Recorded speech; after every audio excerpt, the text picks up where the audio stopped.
O nosso convidado desta noite é o professor e filósofo Fábio Madureira, no debate e lançamento do livro Racionalidade da Sabedoria Popular, Energia Material Humana e Sexualidade.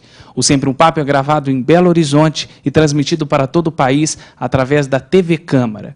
Convido para mais uma edição do Sempre um Papo o professor Fábio Madureira.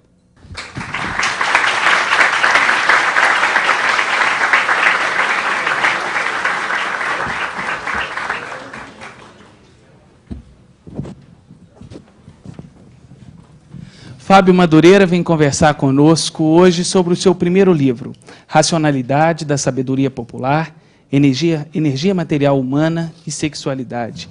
Boa noite, Fábio. Boa noite, Rafa. O que vem a ser esse tema fonte desse livro e o porquê do seu interesse sobre esse tema? Eu vou contar um pouquinho a história do livro, que aí eu situo rápido, depois a gente parte para o papo, né? Na realidade, esse livro tem 3 momentos. Um primeiro momento, que eu diria mais teórico, onde eu pretendia responder a uma questão que eu acho que não é só minha, é de muita gente. Por que a gente vive num mundo em que tem 2 mundos? O mundo da solidariedade, da cooperação, e o mundo da opressão e da exploração. Ora, se a gente vive num mundo material, deve ter resposta material para essas 2 questões. Quais são as causas materiais que determinam um mundo de solidariedade, um mundo de cooperação, e, ao mesmo tempo, também que determinam um mundo de opressão e um mundo de exploração? Para responder essa questão, eu me vali de várias leituras. Posso destacar aqui o Freud, o Marx, o Reich, óbvio que não os esgotei, mas peguei deles aquilo que, de certa maneira, podia me responder essas questões. Esse momento do livro se tornou as notas, são as notas do livro. É uma reflexão mais teórica, um pouco mais complicada. Mas quando eu estava no meio dessa reflexão, para responder a essa pergunta, eu percebi que eu estava numa descendente em termos de qualidade de vida. Já não estava dando conta de mim, das minhas questões. Aí fui buscar ajuda, bati a várias portas em busca de ajuda. Não quero dizer que não encontrei alguma ajuda, mas a minha questão básica não se respondia, não era respondida. E qual que era essa questão básica? É que quando eu percebi que eu estava na descendente, eu tomei consciência de que eu estava num processo de agressão à minha própria natureza. E que aí me veio a outra questão, que é talvez a mais antiga da minha vida. O que é o bem e o que é o mal? De onde é que vem isso? Como é que isso funciona?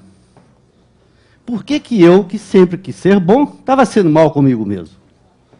Ora, se eu estava sendo mal comigo, certamente eu não devia estar sendo muito bom com os outros, não. E para responder essa questão, ao tentar responder essa questão, eu faço a ponte com a outra. Tá?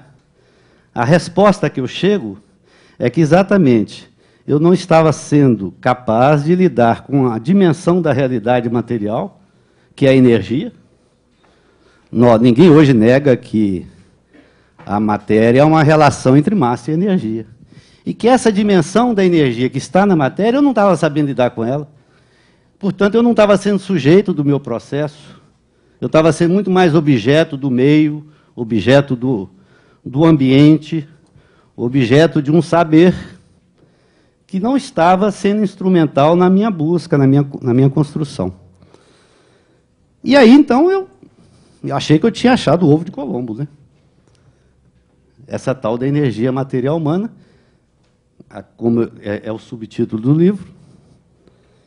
Eu chego a a verificar que é alguma coisa muito concreta, não tem nada de abstrato, desde que ela, no seu estado natural, ela tem características que os nossos sentidos percebem tranquilamente, o olfato, o paladar, o tato, no mínimo esses três, porque ela é uma energia calorosa, perfumosa, oleosa e doce.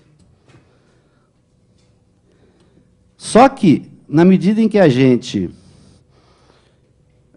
por desconhecimento, não sabe lidar com essa energia, e, portanto, com a natureza, a gente termina agredindo essa própria natureza, que é a nossa natureza humana, e ela se transforma exatamente no seu contrário.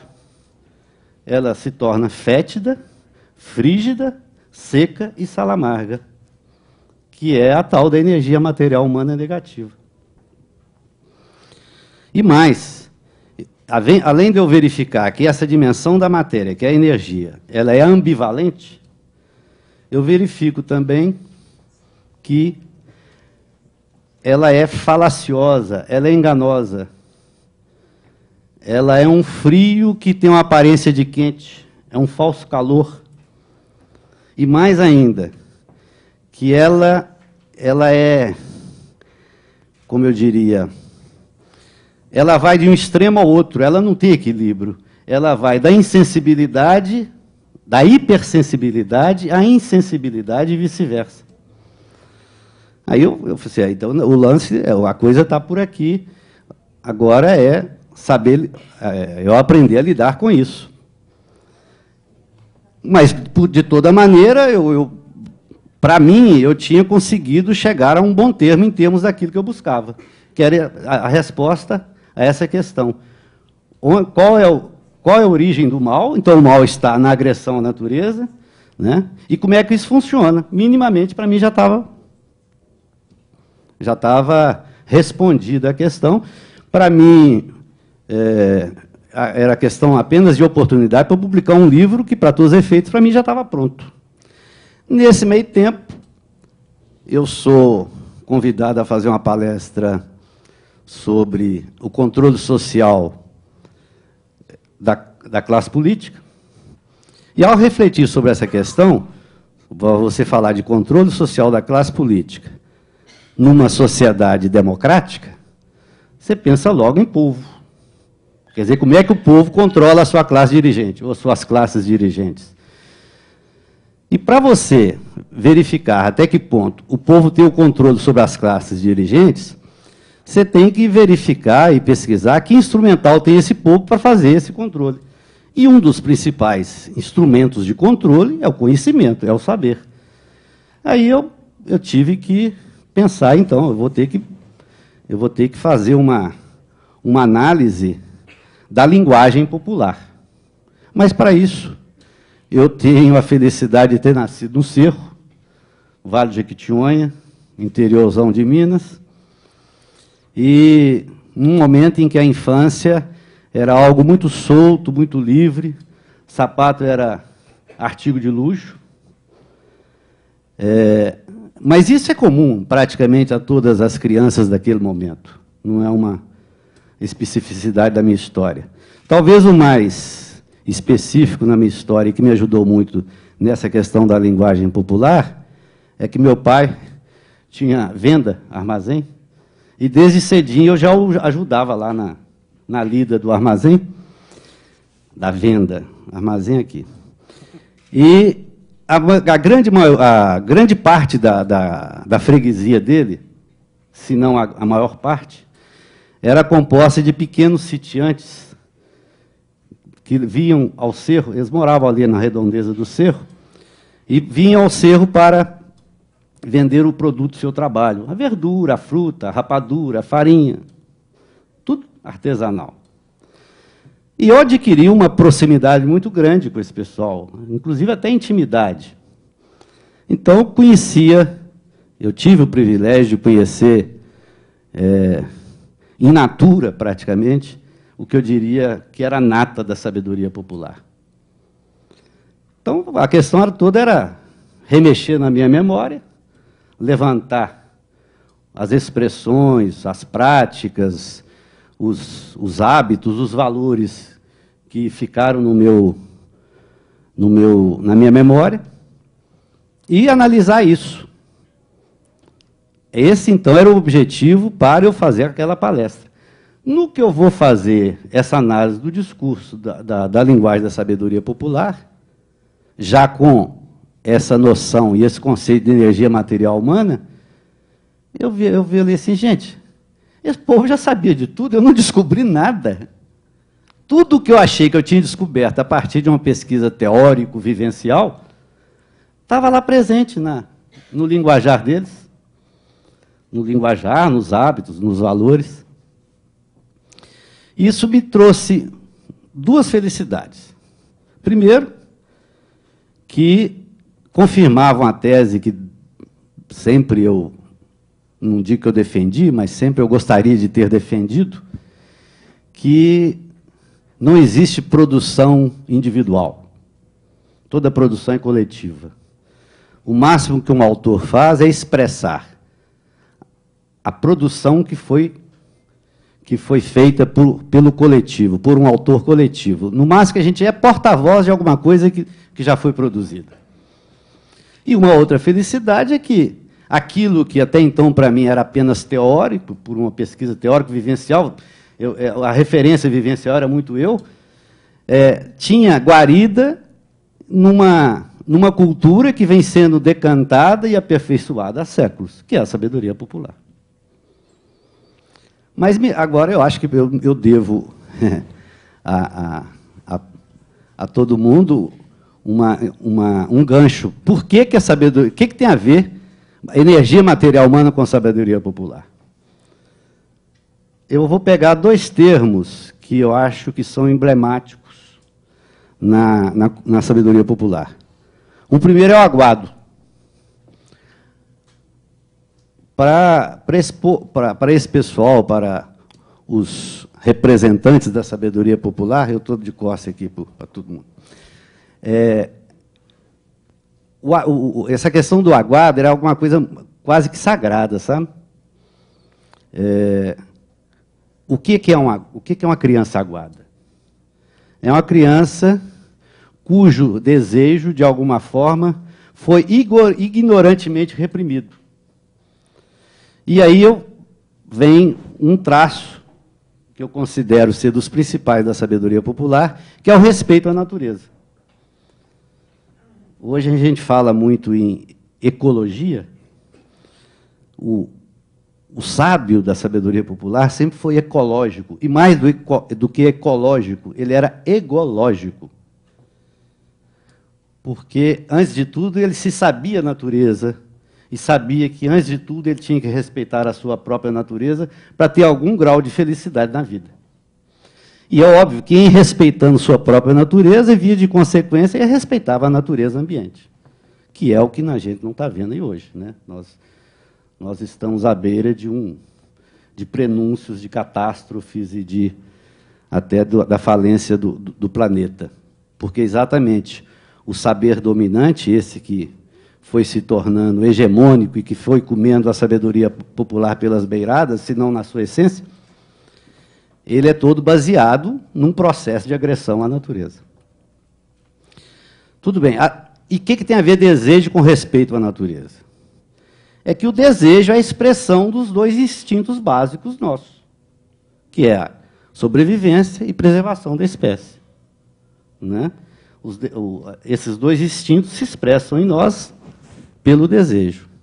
Então, quando a criança, com toda, às vezes, pobreza, com toda a simplicidade lá de uma família que tinha esse saber, esse da sabedoria popular, expressava algum desejo, era respeitado, era coisa sagrada. E se por um acaso, por algum motivo, em algum momento, isso não acontecesse, e houvesse alguma agressão, alguma resposta agressiva a esse desejo, eles sabiam que essa criança ia ficar aguada. E se criança aguada, seria uma criança problemática e, certamente, um adulto frouxo, um adulto também problemático, que não saberia se situar na vida. E o que o aguado diz de sabedoria popular? É que, como eu disse, a energia material humana, ela é calorosa, perfumosa, oleosa e doce no seu estado natural. Se reprimida, se ela nasce de uma agressão à natureza, ela se torna fétida, frígida, seca e salamarga. Só que a natureza, o nosso próprio organismo natural, ele tende a expulsar qualquer expressão de energia negativa em nós. Na medida em que essa expulsão não se dá, que por algum motivo, por valores, por hábitos, qualquer coisa, a gente represa essa energia, ela tende a ser gasosa, líquida, num segundo momento, e num terceiro momento, sólida. Esse aguado é exatamente esse líquido, esse estado líquido. É a má água, o magoado. Então, quando fala, a gente não pode aguar uma criança, é exatamente isso. Você não pode fazer com que o desejo dela seja reprimido a tal ponto que isso se transforme em um líquido, em uma má água, em alguma coisa que vai permear o seu corpo e vai torná-la frouxa. Tá? Muleira mole, aí vem um tanto de expressão. Mas, então veja bem, a sabedoria popular já sabia que essa energia é ambivalente, que a origem dessa ambivalência tem a ver com a agressão à natureza, tem a ver com a questão, portanto, dos instintos, sobrevivência, né? Preservação da espécie, a questão sexual. Mas sabia mais ainda, sabia que essa energia ela é falaciosa, ela é enganosa, ela é falaz. E aí eu vejo filósofos por aqui, a eterna questão da filosofia clássica da falacidade dos sentidos, e por isso a razão foi entronizada no século XIX, né? Como deusa. Porque se os sentidos são falaciosos, você tem que ter alguma medida, e a medida terminou sendo a razão. Mas vamos voltar para a nossa sabedoria popular. Onde é que expressão nos indica isso? Quando você fala que alguém, geralmente uma criança que tenha sido aguada, ela vai ser um adulto frouxo e um cabeça quente. E o que é esse cabeça quente? É o miolo, está cozinhando os miolos, né? Ele não aguenta, ele não se situa, ele não sabe ter uma relação de paz consigo e com o mundo. E por que cabeça quente mostra essa enganosidade, esse caráter falacioso da energia material humana negativa? Aí eu vou até me permitir sugerir uma prática que certamente muita gente já deve ter sentido. Quando você está debaixo do chuveiro quente e consegue atingir um grau de relaxamento X, e essa água quente está caindo na muleira, se você estiver num momento difícil, tipo carregado, tipo pesado, você vai sentir que essa água que cai quente na muleira, ela, quando chega aqui, ela já está gélida. Por quê? Porque é um frio que queima. Essa falacidade. A energia negativa ela é frígida, mas ela tem uma aparência de quente. Então, a cabeça é quente, mas o que está por debaixo do couro é uma camada de gelo. Tanto é que a água que cai quente aqui, ao chegar aqui, ela já está gélida. E isso pode ser comprovado por quem está sentindo e por quem está por fora também. Chega a esse grau. Então, vejam bem, a sabedoria popular sabia que havia essa energia que... veja bem, o que a sabedoria popular mais buscava era cultivar a positiva, era cultivar a vital. Mas ninguém é perfeito. Em algum momento, você tropeça e termina agredindo a natureza, você produz a negativa. Então, uma segunda questão da sabedoria popular. Desde que você produziu a negativa, livre-se dela. E, para isso, ela tinha rituais, práticas, hábitos, tudo. E sabia por quê? Por que você tem que se livrar? Porque se você não se livrar, ela vai tomar seu corpo, ela é falaz, ela vai te enganar lá na frente, e você não vai saber se situar no mundo, você não vai ter noção da realidade. E aí, então, chega a seguinte questão.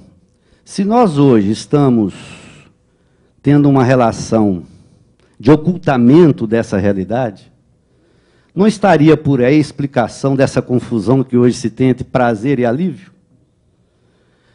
as pessoas já não sabem mais distinguir alívio de prazer, não. Qualquer alíviozinho, prazerzão. Quando, na realidade, são duas coisas completamente distintas quando você recupera essa dimensão da energia. Porque o prazer, ele só acontece na dimensão da energia positiva, da energia vital. É o fruir a coisa, é o curtir o gostoso. Já você se livrar da coisa ruim, isso não é prazer. De fato, esse alívio produz um bem-estar momentâneo, mas esse bem-estar também não é prazer. Aliás, para que haja o prazer, é preciso que você esteja numa situação de bem-estar. O que a gente tem que é alívio e que é prazer? Como? Vamos identificar para quem está nos assistindo o que é alívio, o que a gente acha que é prazer e que na verdade é alívio. Exatamente. Toda situação, toda vivência, onde você simplesmente se desfaz de alguma coisa que não é boa, você se desfaz de algum incômodo, de algum mal-estar, isso não é prazer. Isso não é prazer, isso é alívio. Você se desfez dessa energia negativa. E essa questão é muito séria, Rafael, porque na medida em que a gente não tem sabido fazer essa distinção entre alívio e prazer, porque, por exemplo, o gozo humano, ele só se dá na dimensão do prazer. E esse não é, para mim, o grande problema, não. O grande problema é que, na medida que a gente não tem sabido fazer essa distinção, a gente não sabe mais distinguir virtude de vício. Virtude virou vício e vício virou virtude. Está uma balbúrdia do ponto de vista ético, do ponto de vista moral, não só a nível individual, como coletivo. Que, de repente, tem pessoas, a gente vê tanto da classe dirigente quanto da classe mais desprovida, atitudes, ações que se explicariam por aí. Quer dizer, estão buscando prazer, mas nada. O que estão cultivando é alívio, porque o alívio tem a ver com o vício. E a virtude é que tem a ver com o prazer. Prazer só acontece na virtude e vice-versa. E na medida em que isso está acontecendo, que nós podemos chegar à conclusão que e essa foi a minha questão, né, aquela segunda que eu coloquei, eu não estava sendo sujeito no meu próprio processo. Em geral, nós não temos sido sujeito do nosso processo histórico. Nós temos sido muito mais objeto do meio. E, como tal, a gente não tem sido capaz de fazer avançar a história. E quando a gente chega nesse ponto e que a vida se torna um fardo, nós estamos lidando com um saber alienante, ele nos aliena de pelo menos 50% da realidade, que é a energia, a gente tem que criar e construir para nós um mundo de fantasia. Fantasia, de ilusão. Aí a gente pega e constrói uma gaiola de ouro, né? E me lembra aqui o Assum Preto, né? O teu cantar é tão triste quanto o meu. Também roubaram o meu amor, que era a luz dos olhos meus. A gente fica dentro dessa gaiola com um canto ruidoso e aflito para sentir que está vivendo. Quando, na realidade, primeiro, não era para ter a gaiola. Segundo, que o nosso canto seria sonoro de pássaros que voam, porque a gente nasceu para amar, para ter prazer, para viver num mundo de prazer, para gozar a vida e principalmente para voar. Mas a gente só voa com os pés no chão. O ser humano não tem asas. E o seu voo só é possível se estiver com os pés no chão. E isso a sabedoria popular tem a nos ensinar. Eu acho que dela a gente pode tirar, e a gente está num momento de transição da humanidade, de paradigmas, de tudo. A gente pode aproveitar muito desse saber acumulado para buscar referenciais, buscar sementes para um novo mundo, para um novo ser, para uma nova sociedade. E isso, quando eu falo isso, eu me lembro de alguém que, na nossa geração, marcou muito e que eu acho que tentou expressar grande parte da sabedoria popular e que talvez por isso esteja sumido. E é com um texto dele que eu quero terminar a minha fala, porque, como eu disse, eu não sou autor de nada, eu não passo de porta-voz, e quero ser, com o Vandré, um porta-estandarte. É um texto do Vandré que todo mundo praticamente conhece, e com ele eu termino minha fala para depois a gente bater bola. Olha que vida tão linda se perde em tristezas assim. Desce o teu rancho cantando esta tua esperança sem fim. Deixa que a tua certeza se faça do povo a canção, para que teu povo cantando, o seu canto ele não seja em vão. Eu vou levando a minha vida enfim, cantando que canto sim. E não cantava se não fosse assim, levando, para quem me ouvir, certezas e esperanças para trocar, por dores e tristezas que bem sei, um dia ainda vão findar. Um dia que vem vindo e que eu vivo para cantar, na avenida girando, estandarte na mão para anunciar. Olha que vida tão linda, perdida, perdida. Obrigado.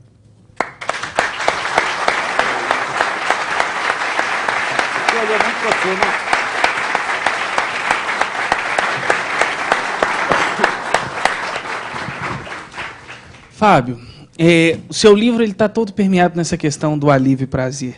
Me dê um exemplo prático de alívio e prazer. Na introdução do livro, você dá um exemplo que é interessantíssimo, a gente nunca mais faz isso sem lembrar. Eu vou repetir o exemplo do livro, porque você me cutucou no meio da fala, mas eu ia me perder se eu entrasse, né? Aí eu dei uma driblada no você. Mas no prefácio do livro, eu conto a história do Tiaguinho, que na realidade, o Tiaguinho existe, o pessoal dele está aqui, mas não é só o Tiaguinho, eu misturei Tiaguinho com outro sobrinho meu, porque são dois casos que, juntando, ele é mais emblemático. Um sítio que minha família tem, e um dia está lá o Tiaguinho, tinha que atravessar um lugar que estava cheio dessas pedrinhas de construção, brita, né? E ele estava de pé no chão. Quando ele chega e põe o pé na pedrinha, na pedra, ele faz assim, toma aquele susto e pede colo para a mãe. Eu estava por perto, assim, que é isso? Um homem desse tamanho pedindo colo? O que foi? Está doendo o pé, tio, se eu ponho na pedra? Disse, não, o pé não tem que doer, não, o pé não nasceu para doer, vem cá.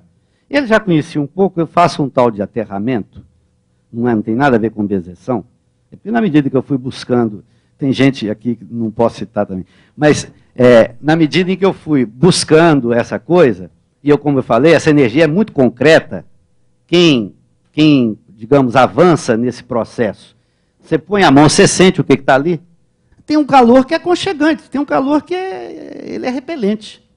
Esse calor que é repelente não é expressão de energia positiva. Tudo bem.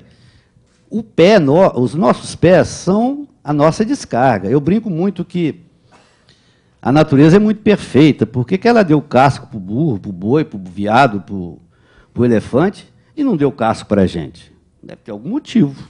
E o motivo que eu tenho hoje é esse. É que a nossa descarga está nos pés. Mas como nós somos muito inteligentes, nós criamos um casco. Eu estou com ele aqui hoje. Então, o Tiaguinho, eu peguei o Tiaguinho, pus no colo e consegui tirar. Fica entre a pele da sola do pé e a carne, você sente um bolsão de água, de má água. Eu consegui tirar de um pé, bati, estava enxuto, peguei o outro, fiz a mesma coisa. Agora você vai lá e pisa, mas pisa sem medo. Ele pisou, você precisa ver a alegria do menino. Ele pisando na pedra e o pé não doía. Tudo bem, passou. Daí um tempo, estou eu lá no meu canto, ele volta e fala assim, ô tio, vem cá. E me levou lá para debaixo de uma árvore, que tem aquela terrinha fofa, com folha meio já coisa, deteriorando. E mandou que eu pisasse no chão, que eu visse o prazer que era a gente pisar no chão, que até então ele não sabia que era aquela gostosura, não. Então, veja bem, eu acho que esse é um exemplo bom. Num primeiro momento, ele aliviou, né, eu consegui aliviá-lo daquela energia que estava tornando o seu pé hipersensível e, por isso, a pele, como chama, se sentia agredida com a pedra. tirando essa camada de energia, ele pisa no chão de uma forma normal. Mas isso o lembra que, né, aí ele pensa em alguma coisa que não era agressivo, mas que era gostoso, que era aquela terra lá. Então, eu acho que esse exemplo dá para a gente entender um pouco essa questão. Quando você está com a sua energia harmonizada, você não está carregado negativamente, o ar te dá prazer. Qualquer comida que você goste te dá prazer. Tudo te dá prazer. Viver é prazer.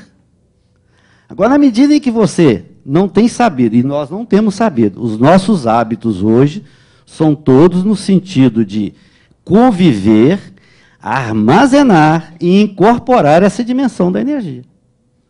Daí que eu conheço gente que não, nesse chão aqui não pode pôr o pé. Então, essa pessoa certamente tem dificuldade com a dimensão do prazer. Não estou dizendo que aqui e ali não tenha. Tá? E o hábito de escovar os dentes? É alívio ou é prazer? Você está querendo... Você está pegando pesado comigo. Tem dentista por aqui. Mas é uma questão natural. Você pega... Eu nunca vi uma criança que, por si, passe a gostar de escovar os dentes.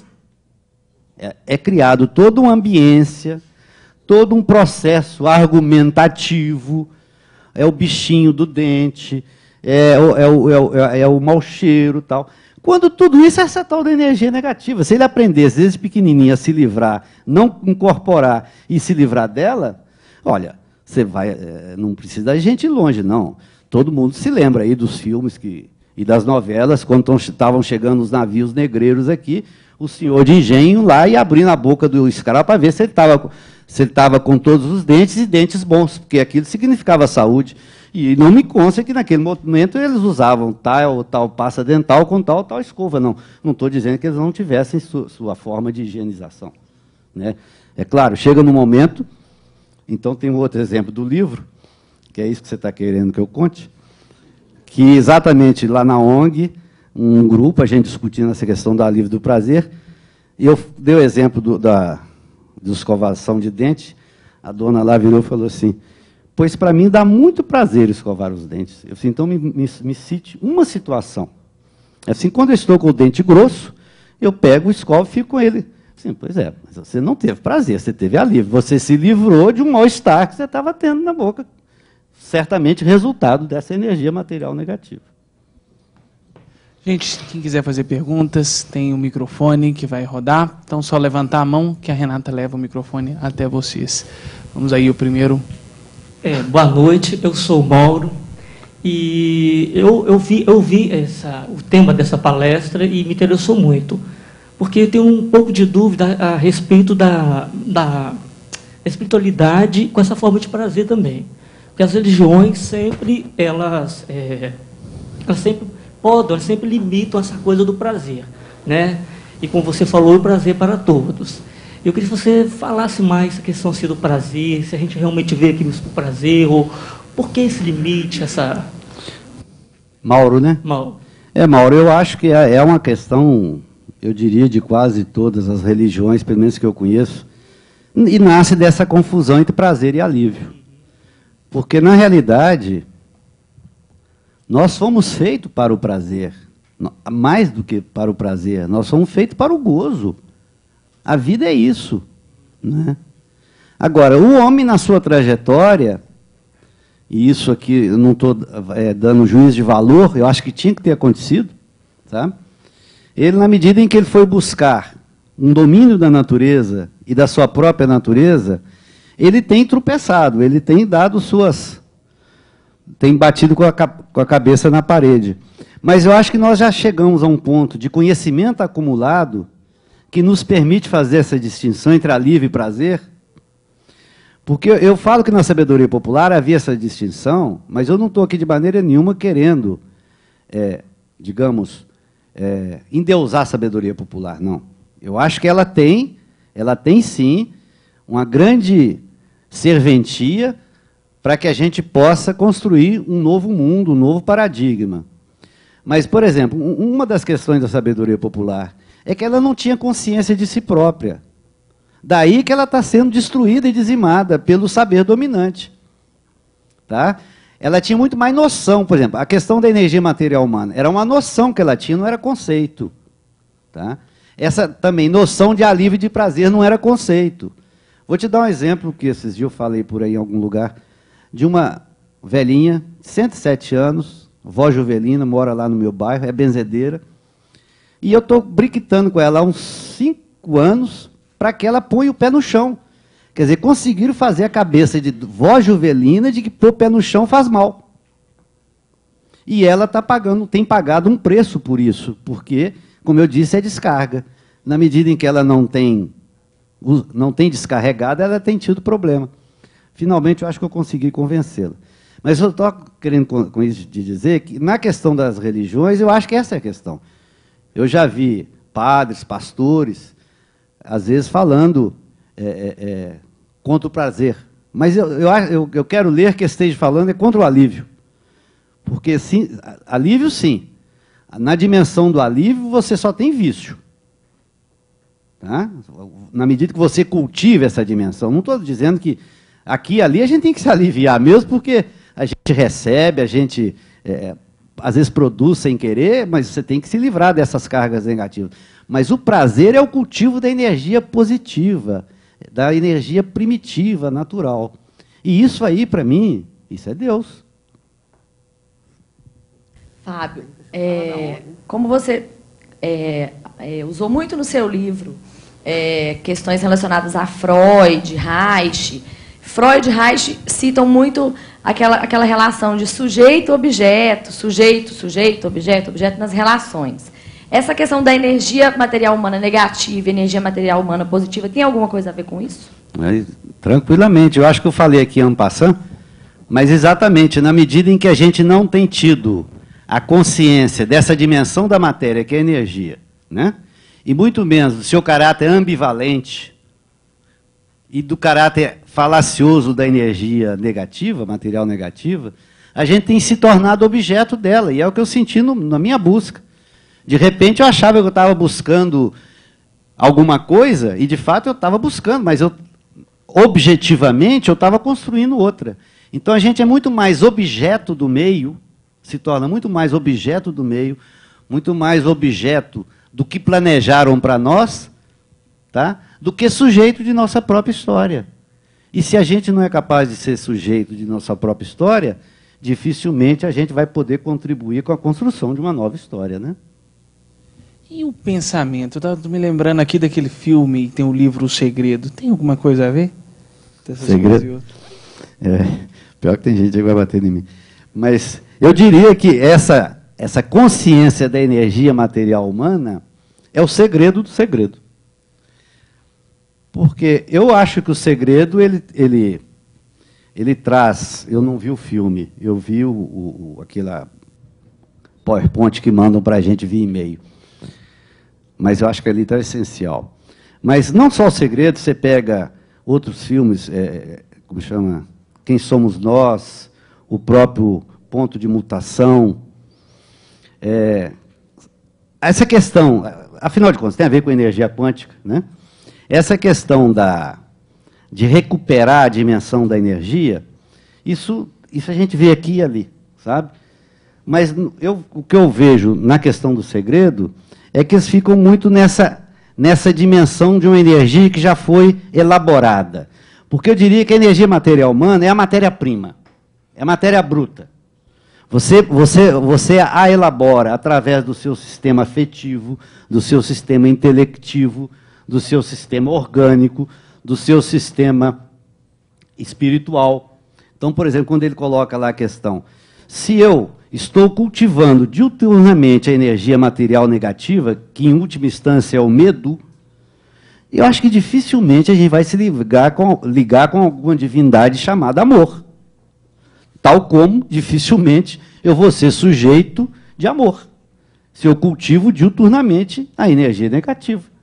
Amor, a matéria-prima do amor, é energia material positiva. Perguntas aqui. Uma pergunta aqui no meio. Renata? chegar aí até. Por favor. Boa noite. Seu nome? Meu nome é Heloísa. Eu não li o livro ainda, mas me chamou a atenção, na capa do livro, o símbolo do feminino e do masculino, Marte e Vênus. E me parece uma integração. E também, na contracapa, a palavra poesofia, não é isso? Como ambas, a meu ver, né, estão simbolizando, estão sugerindo algo sobre o feminino e o masculino, como isso se junta na exposição que você já nos trouxe aqui. Eu gostaria de entender. Tá bom. Aí você vai me dar a oportunidade de fazer uma pequena propaganda da nossa ONG, que se chama Ser em Si. Aliás, vou dar o site, né? www.seremsi.org.br. Depois você dá uma entradinha lá que você vai... Mas vou tentar responder a sua pergunta. A nossa sociedade é patriarcal, ninguém discute isso. E o patriarcalismo nasce exatamente da negação da referência da sexualidade feminina, especialmente da sua referência genital. E isso está subjacente em todo o saber produzido, pelo menos no Ocidente. Lá de Aristóteles, você vai para Freud, você passa, né? Você viaja esse pessoal todo aí. O ser feminino é um ser não referenciado. E a sua referência está no homem, no macho. Essa é a base do saber patriarcal. Essa é a base da organização patriarcal. O que o livro aponta, e é isso que a gente defende na ONG, que eu acabei de citar, é que exatamente a saída para toda essa questão que a gente está colocando aqui passa pela recuperação da mulher de sua referência natural, de sua referência biológica. Porque é só em acontecendo isso que a relação homem-mulher vai ter, de fato, complementariedade. E numa complementariedade onde ambos sejam sujeitos. Você não vai ter mais um objeto e um sujeito. Vai ser uma oração com dois sujeitos. Tá? Poesofia. Também tem a ver porque esse termo nasceu para mim de uma certa insatisfação com alguma produção chamada poética que a gente vem tendo, onde você, às vezes, você não tem nada, por exemplo, de filosofia. Ela é coisa que é texto que não te faz refletir sobre a vida, sobre você, sobre o mundo. Esse vazio da filosofia na nossa poesia. Mas, ao mesmo tempo, você não pode ficar só na filosofia. Você tem que ter a poesia, você tem que ter a emoção. Então, de certa maneira, eu nunca tinha feito essa relação, mas gostei, você fez a relação da capa com a contracapa. De fato, a poesofia é uma tentativa de você ligar a razão com a emoção. E é só o dia que essas duas se casarem e viverem em eterna lua de mel, é que a gente vai voltar ao paraíso, né? Daí poesofia. Perguntas? Boa noite, Fábio. Renata? Obrigada. Justo Okay. com ela o microfone foi falhar. Tinha que ser. Tudo bem? Tudo bom. Ô, Fábio, eu acho muito bacana essa discussão sobre o universo feminino. E você toca nesse ponto, e eu acho muito bacana. A Silvia, que fez a pergunta tocou no assunto objeto-sujeito, né? No seu livro você destaca que hoje o homem é tido como um ser mecanicamente potente e a mulher um ser impotente. Né? Então, eu queria que você falasse um pouco sobre isso e falar, a partir de agora, qual o caminho? Existe um caminho certo? Estamos, as mulheres, eu digo com relação às mulheres, que não têm sentido prazer e não têm sabido buscar. Então, eu queria que você falasse um pouco sobre isso. Tá. Veja bem, isso passa necessariamente por a gente recuperar essa compreensão da energia material humana. Como eu disse, na dimensão do alívio não há gozo. Né? O gozo é algo que só existe na dimensão do prazer. Porque é o fruir. Veja bem, prazer tem muito a ver com processo. Alívio tem a ver com resultado, produto. Tá? Você aliviou, você ficou livre. O prazer é você fruir o que está acontecendo. Tá? Então, antes de tudo, isso vale para o homem e para a mulher. Isso que eu acabei de dizer. É a base de tudo. No caso da mulher, o que a gente vê do ponto de vista teórico, e disso eu acho que o Reich foi quem mais avançou, o William Reich, ela tem que recuperar a sua referência genital. Não tem como eu pegar esse livro e lê-lo se minha mão não pega o livro. Eu não sei se eu dei um bom exemplo, mas eu estou querendo dizer o seguinte, é que o nosso corpo fala, se expressa pela forma que a natureza o fez. Então, teve uma época, quando eu estava começando a refletir sobre essas questões, você faz uma pesquisa aí, assim, aleatória, na rua, perguntando para a mulher, qualquer idade, qual que é a sua referência enquanto mulher?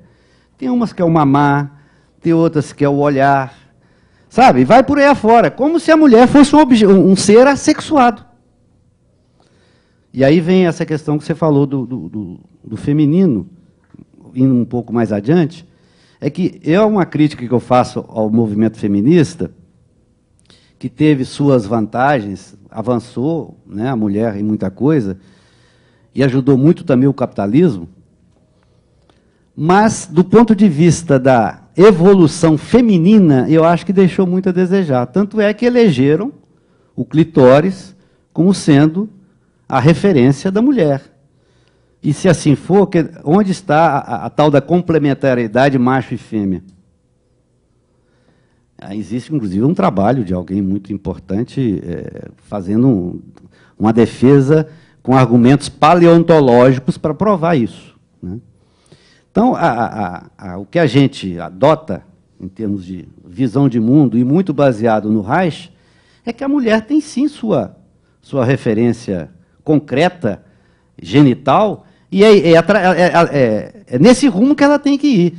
Mas é claro que isso só vai acontecer e ela só vai se reencontrar na medida em que ela souber lidar com essa dimensão da energia também. Porque ela não cria essa energia material humana negativa, ela não é enganosa, ela não leva da insensibilidade à hipersensibilidade. Tá? Não sei se eu respondi a sua questão, Renata. Mais perguntas? Fábio, você considera seu livro um livro de autoajuda? É uma pergunta que me fazem. E eu digo o seguinte, quem estiver à procura de sua própria verdade, quem estiver buscando a verdade, doa quem doer, como diz o outro, eu acho que esse livro ajuda. Agora, quem estiver querendo cultivar o mundo da ilusão, da fantasia, de achar que eu pensei porque eu pensei vai acontecer, não leia não, vai ficar muito frustrado. Vamos. Boa noite, seu nome? Boa noite. O erro não podia faltar, né, Fabinho? Fabinho, as perguntas são muito filosóficas, eu não queria pisar lá na Rua do Corte e perguntar para você o seguinte. Aliás, eu estava ouvindo outro dia você na televisão, você fala do retorno às raízes e você especifica músicas de raízes. Eu queria te fazer duas perguntas, vou fazer uma primeira, que é o seguinte. As crendices populares estão nessa sabedoria popular aí? Elas valorizam, elas têm sentido isso aí? Já é para responder, porque você falou que ia fazer duas. A segunda é o seguinte, nesse retorno às raízes, você acha que o nosso coral seria também um retorno a essas raízes? O coral é o seguinte, porque nós participamos de um coral, né, o Fabinho está licenciado, né, por múltiplas atividades, mas a gente canta músicas que nós cantávamos em 1950, por aí, né? E nós fizemos isso como um retorno. Eu não sei se a gente estaria retornando. Tá. Eu vou tentar responder as duas questões. Meu nome é Luiz Dumont. A primeira, Luiz, eu acho que há muita coisa para ser relida, sabe, a partir dessa dimensão da energia material humana.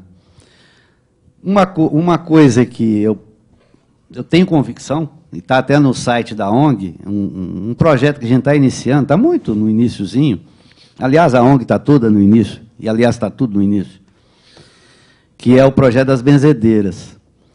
Ninguém pode negar que aquela criança que está ali, tipo, com um sono inquieto, não consegue dormir direito, não se alimenta direito, leva na benzedeira, no outro dia ela está com aquele sono de anjo e comendo bem. Sabe? Esse pessoal, de alguma forma, eu acho que de uma forma muito intuitiva e inconsciente, esse saber já pode até ter sido, de certa forma, consciente em algum lugar, em algum momento. Mas esse saber foi sendo transmitido. Só que hoje acabou. Por exemplo, nessas 7 benzedeiras que a gente tem lá na ONG cadastradas, às 7 a gente fez a seguinte questão. Na sua família, existe alguém que esteja aprendendo? Não, ninguém quer aprender, todo mundo hoje tem vergonha.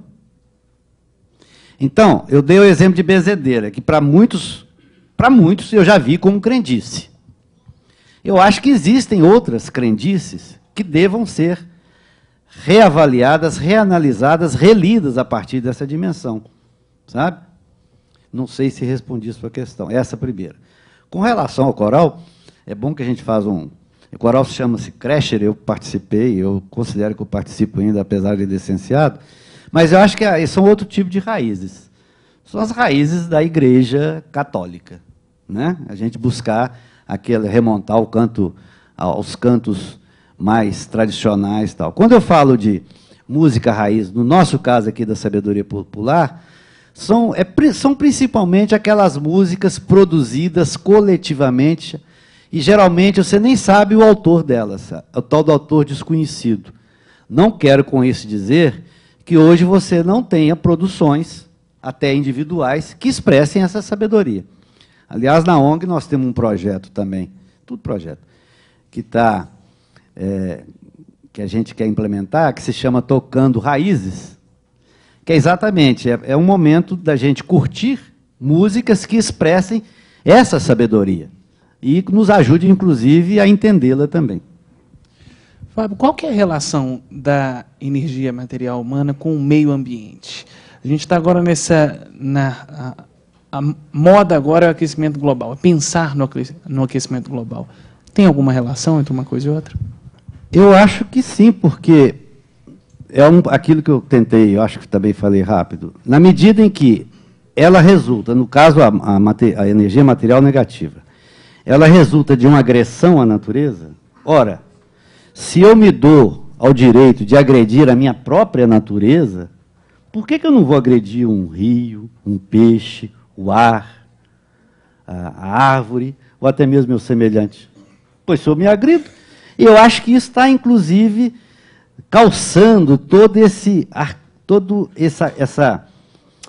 edifício, digamos, moral e ético de hoje, sabe? Quer dizer, você chega ali, mata a pessoa por causa de um tênis, ou o outro lá dá uma canetada porque, sabe? Quando eu falo o outro lá em cima, dá uma canetada porque também, quer dizer, sem que você tenha um referencial concreto, e a energia material humana é algo de concreto, sem que você tenha esse referencial, a questão de valores fica uma questão muito no abstrato. É questão de argumento. Então fica no abstrato. E um abstrato que nem sempre está colado na realidade, no concreto. Gente, a gente não pode se esquecer, nós vivemos na realidade material humana. Não quer dizer que a gente não deva e não tenha ligações com outras dimensões da realidade. Mas se com essa realidade não está sabendo interagir, certamente com as outras, muito menos. Quer dizer, se eu não estou sabendo interagir com a minha realidade material, essa que eu estou vendo, que eu pego, que eu sinto, será que eu estou tendo uma relação boa com as demais dimensões da realidade, que eu acredito que haja? Daí a minha insistência da gente recuperar uma visão mais realista da realidade, para que a gente possa, como tentei responder para a Silvia, ter a oportunidade de ser sujeito de nossa história e de poder ajudar na construção de uma nova história. E eu acredito muito, não na volta, mas na reconquista da inocência original. Sabe, eu acho que o dia, aí respondendo a resposta que eu dei lá para... Esqueci o nome dela. O dia que a mulher recuperar a sua dimensão de sujeito, mas sujeito no sentido energético, de produção de energia positiva, é claro que é na relação com o seu parceiro, o dia que isso se tornar, digamos, comum, eu acho que a gente terá voltado, não voltado, mas terá recuperado a dimensão do paraíso, porque, de fato, aí a gente passa a voar, de pé no chão. Mais uma pergunta. Temos... Fábio, e sobre a egologia? Entra nisso que você já... A egologia é uma expressão que a gente cunhou para, tomando um pouco, né, fazendo um pouco o gancho com ecologia, né?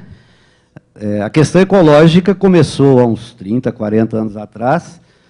Eu me lembro, amigos meus que participavam do movimento eram ridicularizados.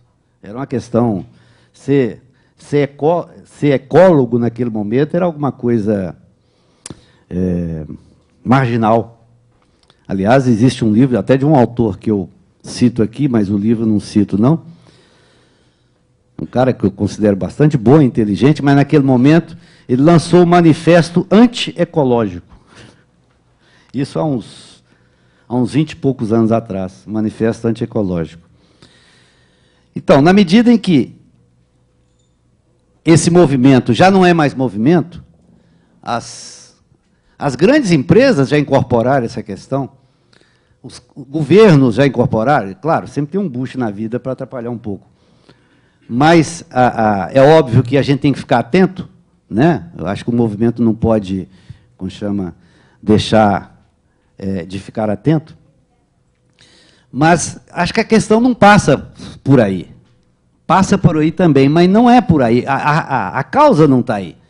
O dia que o homem voltar a respeitar sua própria natureza, então é isso que eu chamo de egologia, via de consequência, ele vai respeitar a natureza que o cerca, porque isso é uma questão lógica. Agora, se eu sou capaz de agredir a minha própria natureza, como diz lá no cerro, que de lá qualquer outro elemento da natureza que me cerca. Aqui, uma coisa me impressionou muito no livro, é a questão da alimentação. Você dá vários exemplos de coisas que a gente tem que mudar, e a alimentação é uma delas. Agora eu vou brigar com as mães. Mas não é brigar, não. É que volta àquela questão que eu falei aqui do respeito à natureza. Acho que o ditado, alguém me ajuda aí, mais vale um gosto do que um vintém. E hoje isso acabou. Hoje isso acabou. Você come, porque tem tantas vitaminas, tem tantas proteínas, tem tantos carboidratos, tem tantos... E aquilo desce exatamente. Cadê o prazer? Cadê a dimensão de prazer? Se a gente tivesse curtindo a dimensão do prazer, portanto, vivendo nessa dimensão, na dimensão da energia material humana positiva, o nosso corpo, a nossa natureza, sabe o que é bom para ela?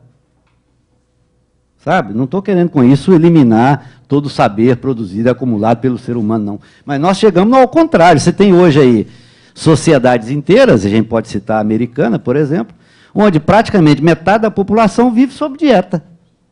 Esses dias eu estava escutando em algum veículo nosso aqui que 70% da população brasileira não sabe respirar. Tudo tem a ver com essa tal da energia. Mas você estava falando a questão da comida. E é isso que você quer que eu fale. É o lance lá do menino, quando está começando a aprender a comer, né? E por algum motivo, naquele momento, ela está rejeitando a comida, aí se a mãe abre a garagem, já vai o aviãozinho e tum! Gente, isso é um pecado. Isso é um pecado. Que mais vale um gosto do que um vintém. Sabe? E aí é por aí que você começa a castrar a pessoa. O indivíduo. Porque se ele não sabe lidar com o seu paladar, não sabe lidar com né, e vai por aí afora com os outros sentidos, depois ele vai sentir o gozo, por exemplo, é uma interação entre todos os sentidos. Se um falhar, não tem gozo. Então, eu acho que... Mas isso volta a essa questão que eu tentei aqui falar o tempo inteiro, é que é respeito à natureza. Se a criança, naquele momento, não quer, qual que é o problema? A hora que ela quiser, vai comer, sabe? E, às vezes, não come aquilo, come uma outra coisa. E isso, principalmente com o descarte dessa dimensão da energia material humana, e as coisas passaram a valer muito mais em função de sua composição química, né? As pessoas hoje não estão aprendendo. E você tem concretamente, os Estados Unidos hoje têm epidemia de obesidade. Não sou eu que estou inventando. E nós estamos indo no mesmo caminho aqui. Gente, agradeço a presença de todos vocês. Fábio, obrigado. Eu que agradeço. E até o próximo Sempre um Papo. Boa noite.